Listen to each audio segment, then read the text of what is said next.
Ambil sayuran lagi, lanjut masak kari Jepang untuk tuan dan nona muda. Hai, assalamualaikum warahmatullahi wabarakatuh. Jumpa lagi dengan aku Mbak Yuli TKW Singapura. Video kali ini aku mau berbagi tentang kegiatan aku hari ini ya teman-teman. Kalian pasti bertanya-tanya kenapa hari ini aku ngambil sayuran lagi, padahal hari ini tuh hari Kamis ya teman-teman.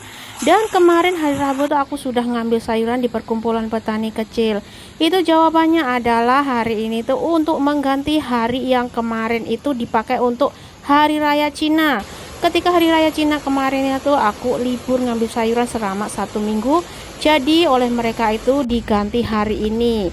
Makanya dalam minggu ini tuh aku bisa ngambil sayuran sampai 2 kali. Kebetulan hari itu Singapura sedikit hujan ya teman-teman, jadi lumayanlah agak seger, nggak kepanasan kayak hari kemarin. Tapi biasa juga aku ngambil sayurannya itu selalu jalan kaki dan mesti melewati pintu depan, karena aku sekarang sudah agak trauma melalui pintu belakang yang selalu ditolak oleh security atau satpam. Aku itu lebih suka kalau ngambil sayuran itu lagi hujan-hujan gerimis kayak gini ya teman-teman, nggak terlalu panas. Kalau lagi nggak hujan itu matahari tepat di atas kepala itu bikin kepala aku puyeng. Apalagi aku itu orangnya punya darah rendah ya, jadi kalau kecapean sedikit aja badannya udah lemes. Tapi kalau lagi hujan kayak gini menurut aku lebih seger dan bikin aku lebih semangat. Untungnya ketika aku harus melewati jalan yang agak panjang dan agak jauh itu aku tidak membawa momongan aku. Dulu itu kalau aku ngambil sayuran tuh aku selalu bawa momongan aku yang paling kecil itu karena dia masih bayi. Dan sekarang dia sudah besar, dia sudah boleh masuk sekolah, aku agak lumayan. Walaupun ngambil sayurannya itu agak jauh, tapi enak aja karena aku nggak bawa momongan. Karena semakin lama ternyata hujannya tambah deras, jadi aku mesti cepet-cepet untuk nyampe di tempat perkumpulan petani kecil, biar nanti pulangnya nggak kesorean. Karena kalau kesorean aku takutnya para bocil sudah pada pulang sekolah.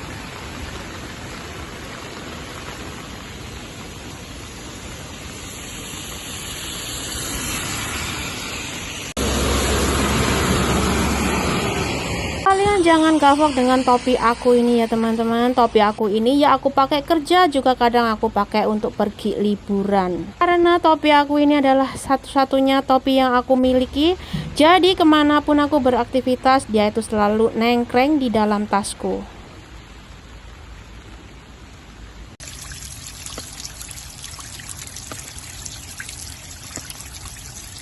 Setelah menempuh perjalanan sekitar 10 menit, akhirnya sekarang aku sudah hampir sampai di gedung perkumpulan petani kecilnya. Hanya masih sama kayak kemarin, cuma bedanya cuacanya aja ya teman-teman. Kalau kemarin tuh panasnya minta ampun, kalau hari ini tuh seger karena lagi turun hujan. Tidak usah membuang waktu, langsung aja naik lift menuju ke lantai 16 di rumahnya petani kecil. Dan setelah keluar dari lift di lantai 16, kita akan selalu disambut dengan pemandangan seperti ini. Sebenarnya aku itu sangat fobia dengan ketinggian, jadi aku nggak berani nengok-nengok karena kalau aku nengok ke bawah aku bisa pusing. Kalian ada nggak yang fobia ketinggian kayak aku itu? Kalau kita berada di ketinggian dan nengok ke bawah itu rasanya kepala itu mau pecah dan puyeng, itu aku sangat takut banget ya. Untuk nengok ke bawah ini aku cuma ngarahin kamera aja ya teman-teman. Untuk aku sendiri aku nggak berani, bener-bener nggak berani, aku itu takut ketinggian. Kita lupakan tentang ketinggian gedung ini, kita fokus ke tujuan utama, mengambil sayurannya. Setelah sampai di alamat yang aku tuju, langsung aja aku pencet belnya biar dibukakan pintunya. Pura itu nggak sembarangan masuk ke rumah orang ya teman-teman. Jadi di sini itu mesti ada perjanjian dulu sebelum kita datang ke rumah orang lain.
Selesai ngambil sayurannya, lanjut langsung aja kita pulang ya teman-teman. Dan setelah aku keluar dari gedungnya itu, ternyata di luar sudah berhenti hujannya. Lumayan ya teman-teman, tanahnya itu masih basah seger gitu, jadi sangat nyaman untuk jalan kaki. Untuk pulangnya di sini aku lewat pintu belakang ya teman-teman, biar lebih cepet.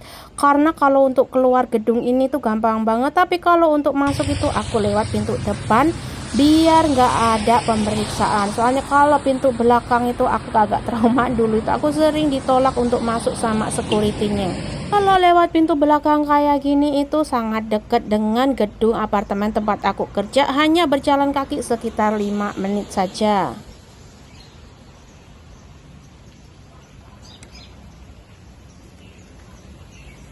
Tada, cepet banget, aku sudah sampai lagi di pintu masuknya gedung apartemen tempat aku kerja. Tiba-tiba juga aku sudah sampai di rumah majikan aku lagi, dan sekarang aku mau langsung beresin sayuran yang aku ambil tadi. Aku itu setiap habis ngambil sayuran ataupun belanja sayuran itu, semuanya sayuran tidak langsung aku masukin ke dalam kulkas, tetapi aku angin-anginkan dulu kayak gini biar air-air yang nempel di sayuran itu biar dia itu kering dulu. Jadi nanti kalau dimasukin ke dalam kulkas itu sayurannya itu nggak basah dan bisa bertahan agak lama. Itu sayuran kayak gini tuh biasanya yang makan cuman aku dan para bocil ya teman-teman. Majikan aku itu jarang dan sangat jarang banget makan di rumah. Jadi sayuran kayak gini itu nanti aku manfaatin dan aku masak sebisa mungkin. Karena kalau aku nggak makan nanti pasti nggak ada yang makan. Kayak nanas kayak gini nanti pasti nggak ada yang mau makan kecuali aku. Dan seperti inilah penampakan sayuran yang aku ambil hari ini ya teman-teman, cukup lumayan. Dan di sini ada buah markisa kesukaan para bocil aku. Karena tadi pas ngambil sayurannya aku terkena air hujan, jadi sekarang setelah pulang aku mau lanjut mandi dulu. Setelah itu aku lanjutkan pekerjaan yang lainnya.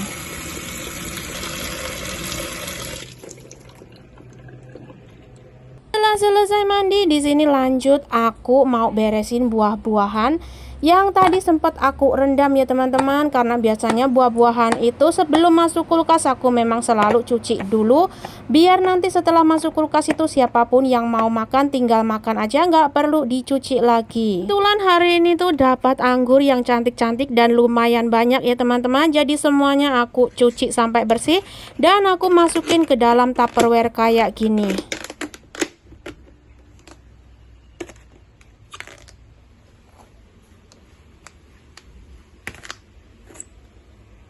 Selain buah anggur, di sini aku juga mau potongin buah markisa ya. Ini buah kesukaan para bocil aku.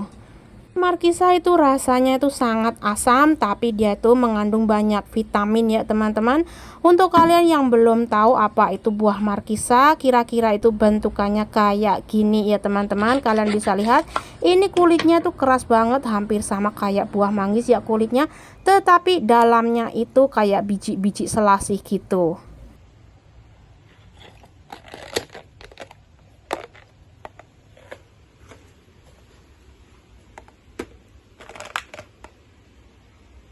Selesai dengan urusan perbuahan, di sini lanjut aku mau masak makan malamnya untuk para tuan dan nona aku ya teman-teman. Tadi mereka sebelum berangkat sekolah itu udah request pengen makan kari Jepang. Jadi kari Jepang itu dia itu rasanya nggak pedas, tapi dia ada manis-manisnya.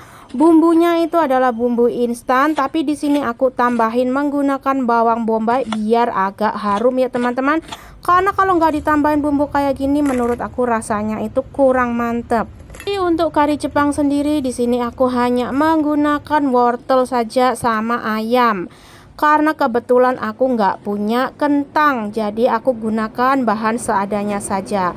Untuk ayamnya sendiri aku di sini menggunakan paha ayam yang fillet ya teman-teman, jadi tanpa kulit dan lemak. Semuanya aku potong dadu kayak gini, dan setelah semuanya siap di sini lanjut aku langsung masak. Pertama di sini langsung aja aku tumis bawang bombaynya sampai harum.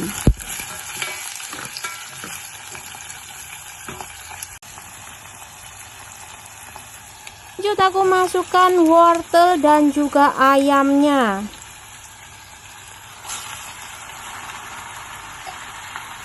Jangan lupa untuk diaduk-aduk biar nggak gosong, dan habis itu bisa ditutup sebentar.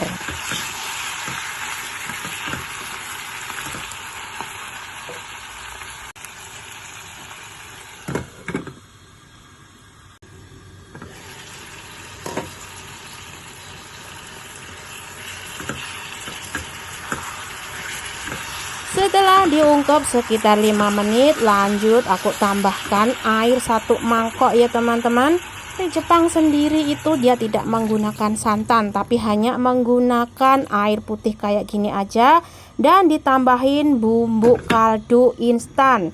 Dia itu bumbunya tuh berbentuk kayak blok gitu ya, tinggal masukin aja.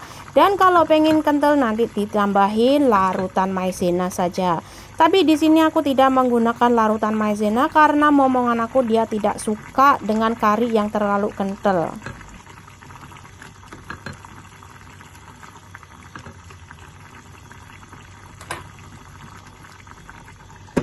Suka banget kalau momongan aku request pengen makan kari Jepang karena dia bikinnya tuh gampang banget, simple dan tidak menguras tenaga. Masaknya itu sacet-sacet sekitar 10 menit aja sudah selesai. Seperti inilah penampakan kari Jepang buatan aku untuk para tuan dan nona muda aku nanti. Mudah-mudahan mereka bisa suka dengan kari buatan aku ini. Oke teman-teman, jadi kurang lebih kegiatan aku hari ini cukup sampai di sini, dan semoga video aku yang sederhana ini bisa menghibur dan bisa menambah wawasan kalian tentang kehidupan seorang TKW, terutama TKW Singapura. Sampai jumpa di next video. Wassalamualaikum warahmatullahi wabarakatuh. Tetap semangat.